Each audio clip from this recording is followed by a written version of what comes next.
All right, welcome back to another edition of the Shameless Plug. I'm your host, Steven. Add me, Stephen A. 1181 on Twitter. You can catch me there.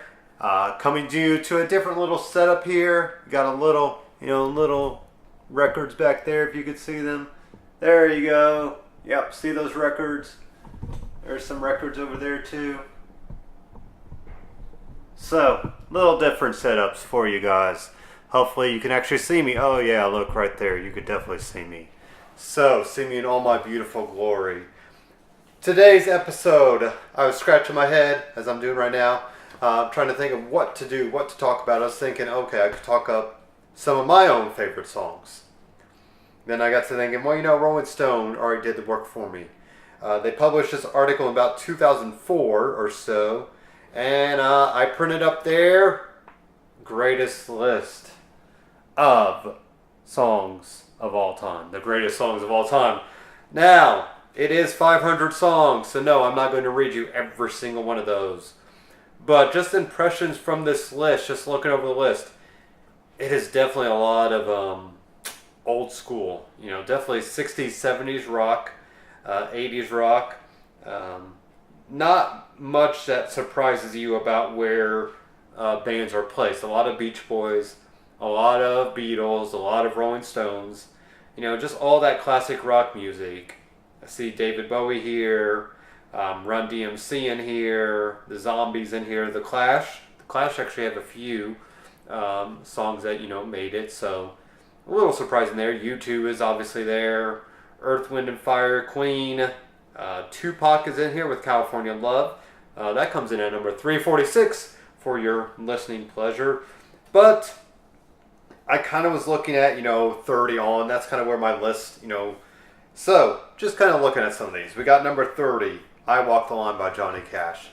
Cash, for me, I don't know what he does. He doesn't really do it for me.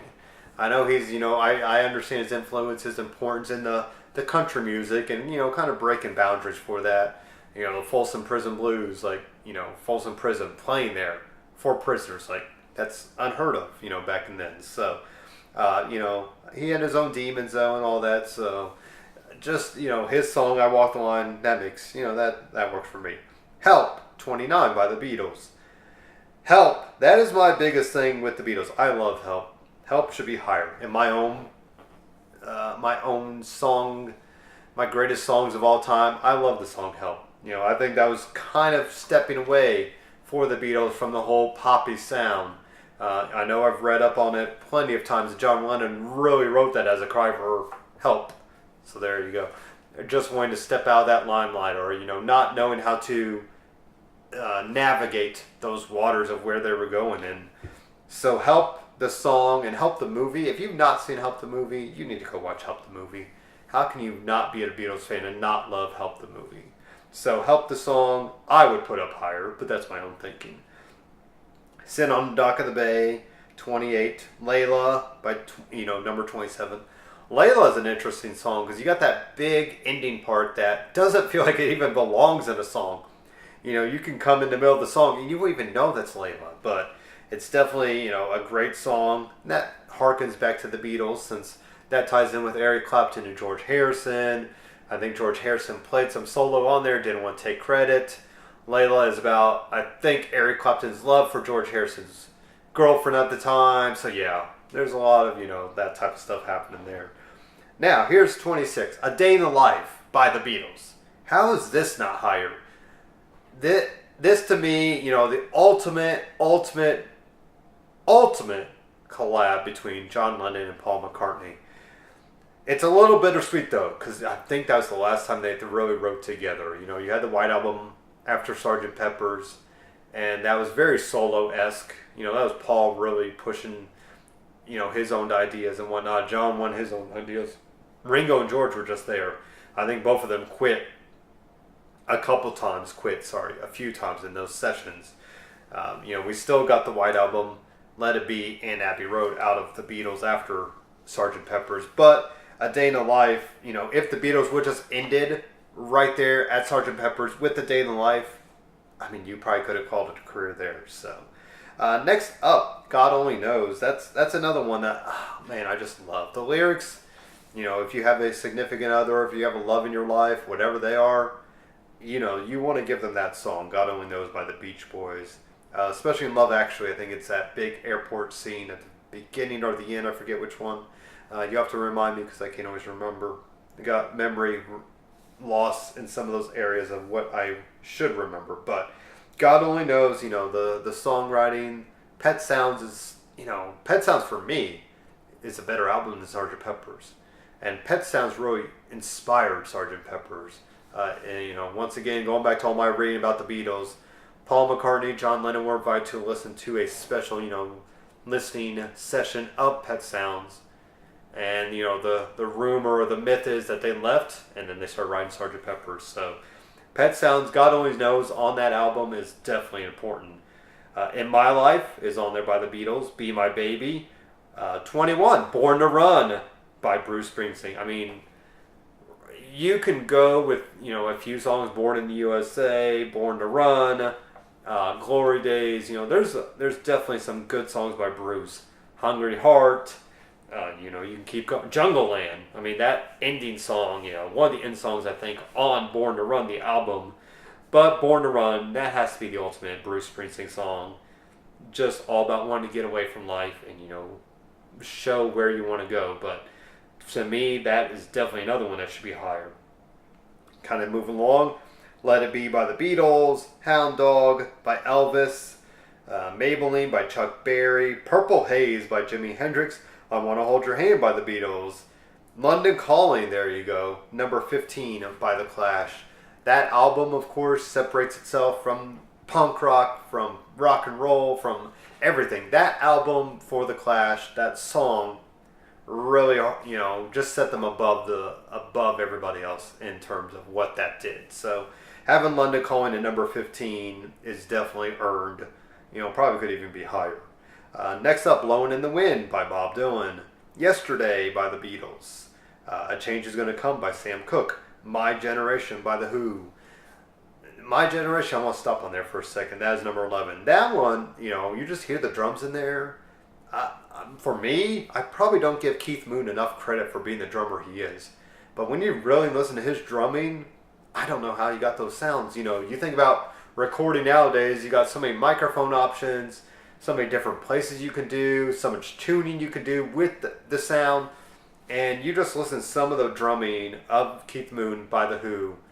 And I don't even know if it's, if it's of this world. He is definitely on another level as far as drummers. And, My Generation just hits you in the face and just doesn't hold back. It just keeps going. So, the top 10 is where it gets interesting with me is What I'd Say by Ray Charles.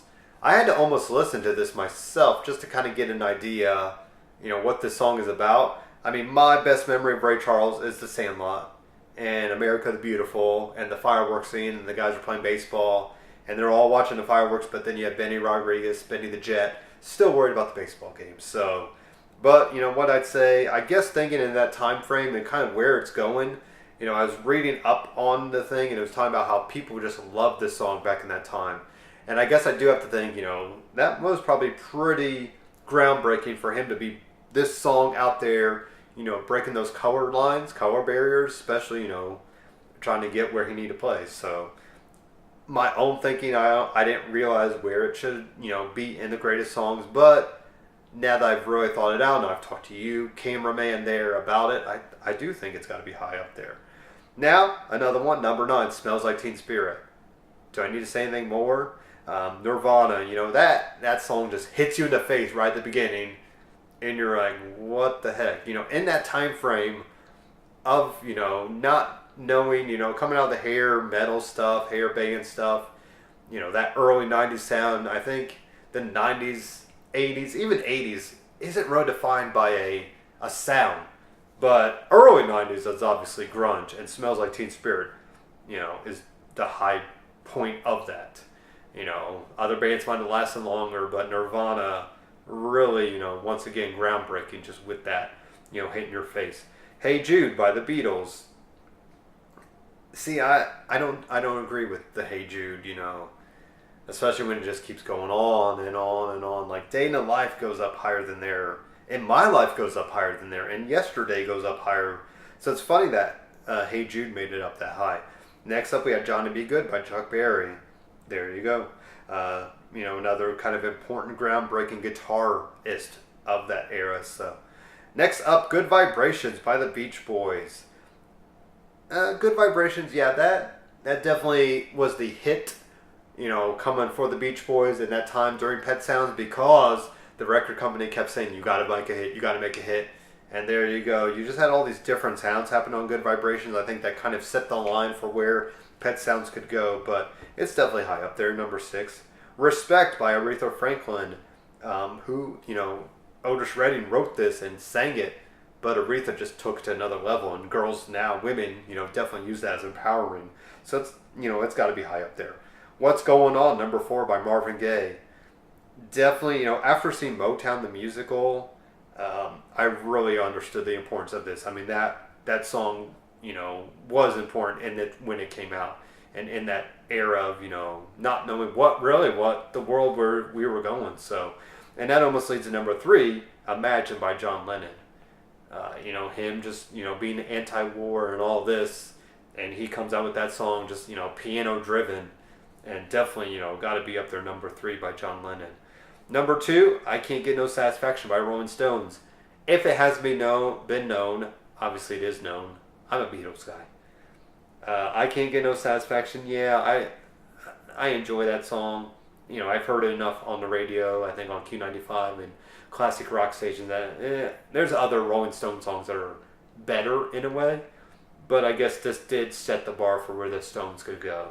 And number 1, this is the one, I guess if I had to pick my own list, I don't think I would have Like a Rolling Stone by Bob Dylan. I get his influence, I get that he, him going from acoustic guitar to electric guitar really, people are like, what's this all about? And this whole song, really set the stage for that. My own top 10 list, I'd probably have Smells Like Teen Spirit definitely in there. I'd have A Day in the Life by the Beatles. London Calling would probably be higher. God Only Knows is obviously in there. But, for the most part, you look at this list, and it is interesting just to see some of this, and just to not see many recent stuff. Obviously this was 2004, and we have Lose Yourself by Eminem. Just looking real quick, as far as like a modern hit, Beck is in there with Loser, so that would have been early 90s, mid 90s. I thought I saw a Weezer song in there, which was interesting. And like I said, Tupac, but not too much surprises. Aerosmith is kind of in there a few times. I Believe I Could Fly by R. Kelly is here.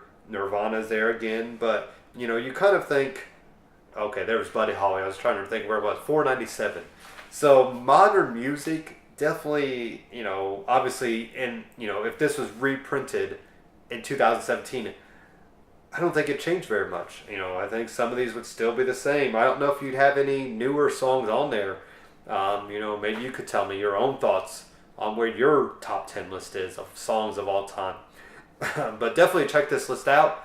You can go Rolling Stone and find their list. I think there's its own, 500 greatest songs of all time. I know they have the albums of all time, guitars, they have all kinds of lists.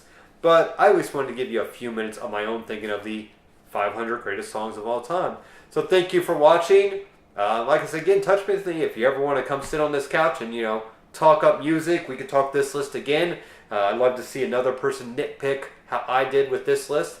And follow me at Stephen A. 1181. And thank you for watching another episode of the Shameless Plug.